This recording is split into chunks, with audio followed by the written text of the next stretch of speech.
Doctor सूजन एक शिकारी शार्क पर एक्सपेरिमेंट कर रही थी। उसने एक खास डिवाइस शार्क के दिमाग पर लगाया, लेकिन उसे अंदाजा नहीं था कि खतरे की हल्की सी आहट मिलते ही शार्क जाग जाएगी।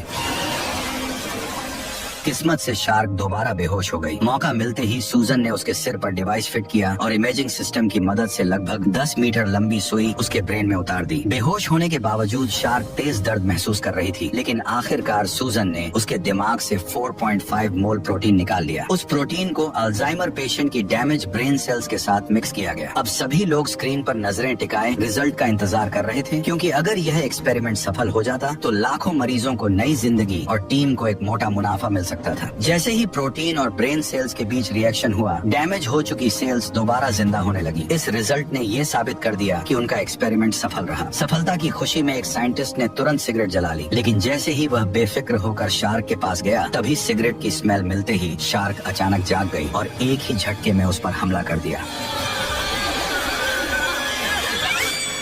सबके सामने उसका एक हाथ पल भर में शरीर से अलग हो गया और लोगों के बीच में दहशत फैल गई। शार्क बेकाबू हो चुकी थी। उसे रोकने के लिए कार्टर ने तुरंत ग्लास तोड़ा और हार्पून गन निकाल ली। वहीं सूजन ने इस मुश्किल से मिले रिसर्च रिजल्ट को बचाने के लिए बिना देर किए स्विच ऑन किया और शार्क को वापस गहरे पानी में छोड़ दिया। लेकिन किसी को अंदाजा नहीं था कि उन्होंने कितनी बड़ी गलती कर दी थी। कार्टर ने तुरंत टावर से संपर्क किया और नजदीकी मेडिकल टीम को बुलाया, क्योंकि यह सब गहरे समुद्र में बने रिसर्च सेंटर के अंदर हुआ था। बाहर तेज तूफान चल रहा था और सबने पहली बार नेचर का असली रौद्र रूप देखा था। उधर हैवी ब्लीडिंग की वजह से घायल साइंटिस्ट की हालत लगातार बिगड़ रही थी। खराब मौसम के कारण हेलीकॉप्टर लैंड नहीं कर पाया, इसलिए स्टील केबल के सहारे ही उसे मेडिकल टीम तक पहुंचाया गया। इसके बाद सभी लोग तुरंत बेस की ओर बढ़ने लगे, क्योंकि उन्हें डर था कि विशाल समुद्री लहरें कभी भी जानलेवा साबित हो सकती हैं। अच्छी बात यह रही कि बाकी सब सुरक्षित बेस पर पहुंच गए, लेकिन स्ट्रेचर पर पड़े साइंटिस्ट की हालत अभी भी क्रिटिकल थी। तभी खराब मौसम के चलते ऊपर खींचने वाली मशीन अचानक फेल हो गई और बिना किसी सपोर्ट के वह केबल सहित सीधे शार्क से भरे समुद्र में जा गिरा। बेस पर लौटते ही सबने देखा कि शार्क ने केबल को अपने जबड़ों में जकड़ रखा था और उसी के सहारे वह हेलीकॉप्टर को अपने इशारे पर नचा रही थी। कुछ ही सेकंड में हेलीकॉप्टर टावर से टकराया और जोरदार धमाके के साथ खत्म हो गया।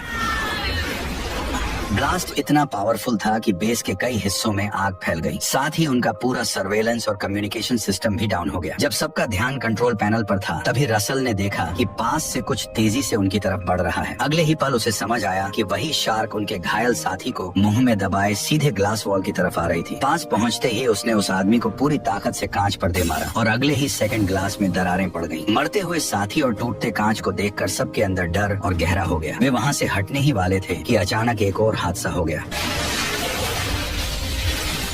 समुद्र का पानी कांच तोड़ता हुआ लैब के अंदर घुस आया। ठंडा पानी जैसे जैसे अंदर भरता गया, वैसे वैसे सबकी घबराहट बढ़ती चली गई। जान बचाने के लिए सभी लोग तुरंत सीक्रेट गेट के अंदर घुस गए। पानी का प्रेशर इतना ज्यादा था कि गेट बंद करना लगभग नामुमकिन हो गया, लेकिन पूरी ताकत लगाकर उन्होंने किसी तरह उसे लॉक कर दिया। फिलहाल सब सुरक्षित थे, लेकिन अब असली समस्या ये थी कि इतने बड़े ब्लास्ट और लैब के डूब जाने के बाद वे इस डीप सी रिसर्च बेस से बाहर कैसे निकले। ऊपर जाने वाली इकलौती सीढ़ी भी पानी में गायब हो चुकी थी और किसी को यह भी नहीं पता था कि इस दरवाजे के उस पार कोई विशाल शार्क उनका इंतजार तो नहीं कर रही थी। बेबस होकर सभी मेंटेनेंस टनल की तरफ भागे, जबकि पीछे से बाढ़ का पानी लगातार उनका पीछा कर रहा था। आखिर सही समय पर उन्होंने मेन गेट खोल दिया, जिससे कम से कम एक रास्ता क्लियर हो गया। लेकिन ऊपर वाले फ्लोर पर मौजूद शेफ की किस्मत साथ नहीं दे रही थी। एक खतरनाक छोटी शार्क चुपचाप उसके पीछे आ रही थी। ये देखकर उसका चेहरा डर से सफेद पड़ गया। वह बिना पीछे देखे जान बचाकर भागा और आखिरकार किचन में घुस गया। फिलहाल वह बच गया था, लेकिन उसने जरा भी रिस्क नहीं लिया। उसने पास पड़ा पेन उठा लिया और जब उसने देखा कि शार्क दूसरी दिशा में मुड़ गई है, तभी जाकर उसकी सांस में सांस आई। लेकिन वह ज्यादा देर वहाँ रुक नहीं सकता था, इसलिए वह शेल्फ पर चढ़ने लगा। उसे अंदाजा नहीं था कि शार्क अब बिल्कुल पास आ चुकी थी। जैसे ही वह ऊपर पहुँचने वाला था, अचानक उसका पालतू तोता सामने आ गया। वह घबरा गया और उसका हाथ फिसल गया, जिससे वह फिर से नीचे गिर पड़ा। फिर भी उसने हार नहीं मानी। वह अपने तोते को साथ लेकर ऊपर चढ़ना चाहता था। उसने हाथ बढ़ाकर तोते को बुलाया ही था कि तभी हालात और बिगड़ गए।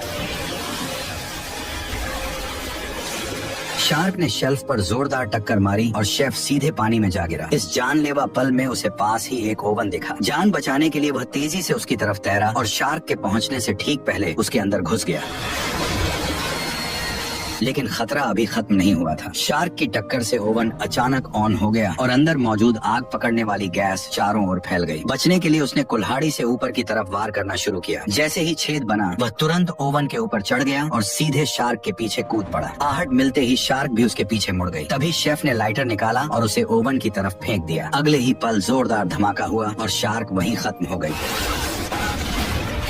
दूर हुए धमाके ने एक शार्क को तो खत्म कर दिया, लेकिन सबके दिमाग में एक बड़ा सवाल उठ गया कि एक साधारण समुद्री जीव में इंसानों पर हमला करने की इतनी समझ कैसे आई और उसने अपने शिकार को कांच तोड़ने के हथियार की तरह क्यों इस्तेमाल किया। तभी डॉक्टर सूसन ने सच बताया कि प्रोटीन निकालने के लिए उन्होंने शार्क के दिमाग में एक इलीगल केमिकल डाला था, जिससे उसका ब्रेन असामान्य रूप से बड़ा हो गया और उसकी इंटेलिजेंस कई गुना बढ़ गई। लेकिन साइड इफेक्ट में वे शार्क पहले से ज्यादा स्मार्ट और ताकतवर बन गई। सब बेबस और शौक में थे, फिर भी बाहर निकलने का रास्ता ढूंढना जरूरी था। उन्होंने पनडुब्बी से भागने का प्लान बनाया, लेकिन पता चला कि छोटी शार्क उसे पहले ही तबाह कर चुकी थी। अब सिर्फ दो ऑप्शन बचे थे, या तो तैरकर पहले फ्लोर के प्लेटफॉर्म तक पहुंचे और वहां से लिफ्ट से ऊपर जाने की कोशिश करें, लेकिन रास्ते में जरा सी चूक हुई तो बचना नामुमकिन होगा। दोनों रास्तों में मौत का खतरा साफ दिख रहा था और इसी डर ने टीम के बीच गुस्सा बढ़ा दिया। तभी रसल ने डाइव करके निकलने का सुझाव दिया, लेकिन शायद यह बात शार्क को मंजूर नहीं थी। अचानक वह पानी से बाहर उछली, रसल को एक ही झटके में अपने जबड़ों में दबाया और उसे घसीटते हुए गहराई में ले गई। ये देखकर सब सन्न रह गए। लग रहा था कि शार्क ने उनका डाइव करके निकलने का ऑप्शन पहले ही खत्म कर दिया है। मजबूरी में सबने सामने वाला गेट खोल दिया जो शायद उन्हें ऊपर ले जा सकता था, लेकिन कुछ ही सेकंड में एयर प्रेशर की वजह से समुद्री पानी लिफ्ट शाफ्ट में भरने लगा। दो मेंबर्स ने जान जोखिम में डालकर दरवाजा किसी तरह बंद किया, पर नई मुसीबत उनका इंतजार कर रही थी। ऊपर लिफ्ट एरिया में हुए ब्लास्ट से आग लगी हुई थी और रखा सामान भी फट रहा था। उधर शार्क लगातार दरवाजे पर टक्कर मार रही थी। स्थिति बिगड़ती देख कार्टर ने फैसला किया कि उसके साथी आगे बढ़ें और वह खुद रिस्क लेकर -1 फ्लोर का हैच खोलेगा ताकि पानी का लेवल कंट्रोल हो सके। उसका फैसला सही साबित हुआ। उसने हैच खोल दिया और सही वक्त पर शार्क के हमले से भी बच गया, लेकिन तभी हालात फिर पलट गए। एक ढीले स्क्रू की वजह से सीढ़ी का हिस्सा टूटकर नीचे गिर गया। अच्छी बात यह थी कि सीढ़ी दूसरी तरफ अटक गई, लेकिन एक टीम मेंबर संतुलन खो बैठा और सीधे पानी में गिर गया। कार्टर ने तुरंत खुद को संभाला और उसे बचाने की कोशिश की, लेकिन वह 1 सेकंड देर हो गया।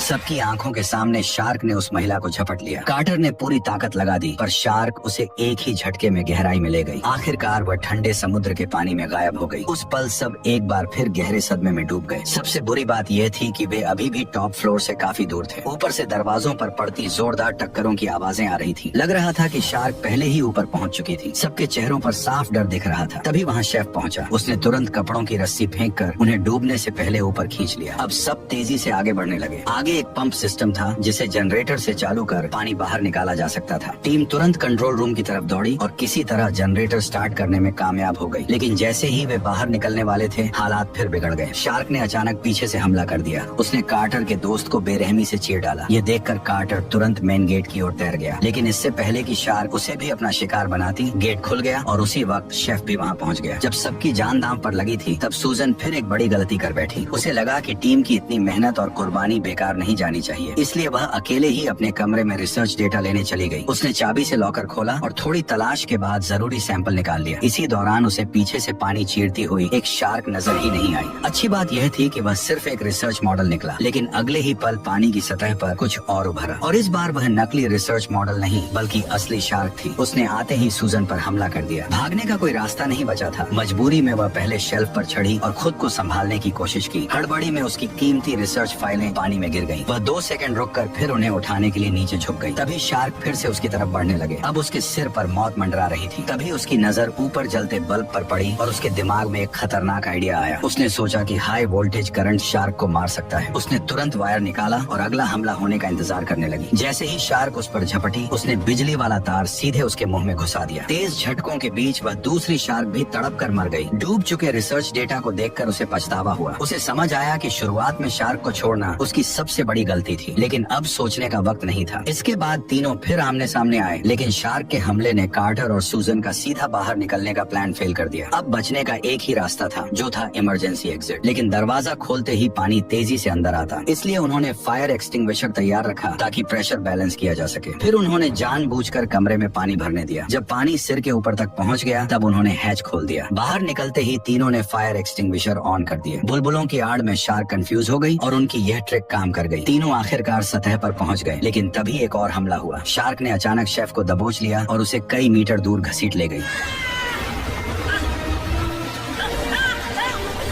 फिर भी शेफ ने हार नहीं मानी। उसने अपने गले में लटका क्रॉस निकाला और पूरी ताकत से शार्क की आंखों पर वार करने लगा। आखिरकार वह एक बार फिर मौत के मुंह से बच निकला। ये देखकर कार्टर और सूजन दोनों हैरान रह गए। कार्टर फिर से पानी में कूद पड़ा और शेफ किसी तरह मलबे के ऊपर चढ़ाया। सूजन ने उसकी चोट पर पट्टी बांधी, जिससे फिलहाल ज्यादा ब्लीडिंग का खतरा टल गया। चारों तरफ फैले मलबे को देखकर उन्हें एक बड़ी सच्चाई समझ आई कि पहले नीचे बनी मजबूत दीवारों से शार्क को अंदर कैद किया जा सकता था, लेकिन अब पूरा स्ट्रक्चर धीरे धीरे डूब रहा था और ऊपर सिर्फ पतली आयरन ग्रिल बची थी। इसका मतलब साफ था कि शार्क सिर्फ इंसानों को मारना नहीं चाहती थी, बल्कि वह इस इंसानी पिंजरे से निकलकर खुले समुद्र में भागना चाहती थी। उसे खत्म करना होगा।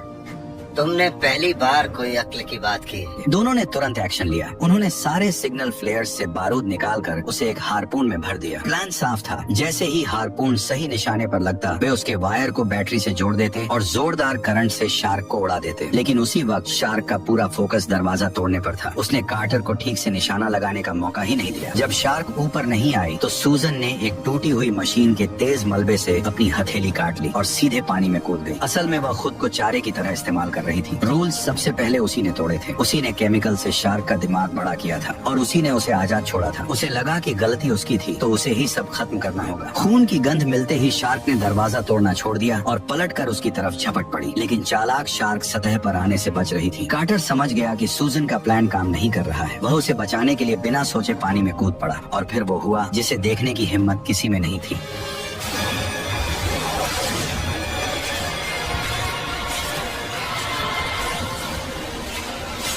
अगले ही पल शार्क ने सूजन के बेरहमी से टुकड़े टुकड़े कर दिए। कार्टर बस ये सब होते देखता रह गया। खून की गंध के बाद अब शार्क ने कार्टर को टारगेट कर लिया और उसकी तरफ बढ़ने लगी। जब उसने हमला किया तो कार्टर घबराया नहीं। अपनी तेज तैराकी से वह अटैक से बच निकला और मौका पाते ही उसने शार्क के फिन को पकड़ लिया और खुद को दूर धकेल दिया। उसी वक्त शेफ ने फिर कमान संभाली। उसने हारपून गन उठाई और पूरी तैयारी के साथ खड़ा हो गया। उसने हारपून को शार्क की फिन पर टारगेट किया और जैसे ही उसे सही मौका मिला, उसने बिना सोच हारपून सही तरीके से शार्क के फिन में दाग दिया। लेकिन उसी पल उससे एक गलती हो गई। हारपून फिन को चीरती हुई कार्टर के पैर के आर पार निकल गई। तार तेजी से खींच रहा था। अगर कार्टर ने समय रहते खुद को शार्क से अलग नहीं किया तो शेफ के बैटरी से वायर जोड़ते ही जोरदार धमाका होगा और वह भी शार्क के साथ खत्म हो जाएगा। लेकिन बचना आसान नहीं लग रहा था। शार्क जाली तोड़कर बेस से बाहर निकलने ही वाली थी कि तभी कार्टर ने सही समय पर जाल पकड़ लिया और खुद को उसके फिन से अलग कर लिया। उसी पल शेफ ने बैटरी से वायर जोड़ दिया और अगले ही सेकंड जोरदार विस्फोट हुआ। धमाका इतना खतरनाक था कि शार्क वहीं खत्म हो गई। जैसे ही शेफ ने कार्टर को जिंदा देखा, उसके काले चेहरे पर फिर से मुस्कान लौट आई। इस तरह उन्होंने अपने कई साथियों की कुर्बानी देकर आखिरकार शार्क का आतंक खत्म कर दिया और यहीं पर ही शानदार मूवी खत्म हो गई। वैसे मुझे तुम बताओ कि तुम्हें ये एक्सप्लेनेशन कैसी लगी। अगर अच्छी लगी हो तो वीडियो को लाइक कर चैनल को सब्सक्राइब कर लो। अगर इस मूवी का सेकंड पार्ट का एक्सप्लेनेशन भी चाहिए तो कमेंट भी कर दो। Okay bye.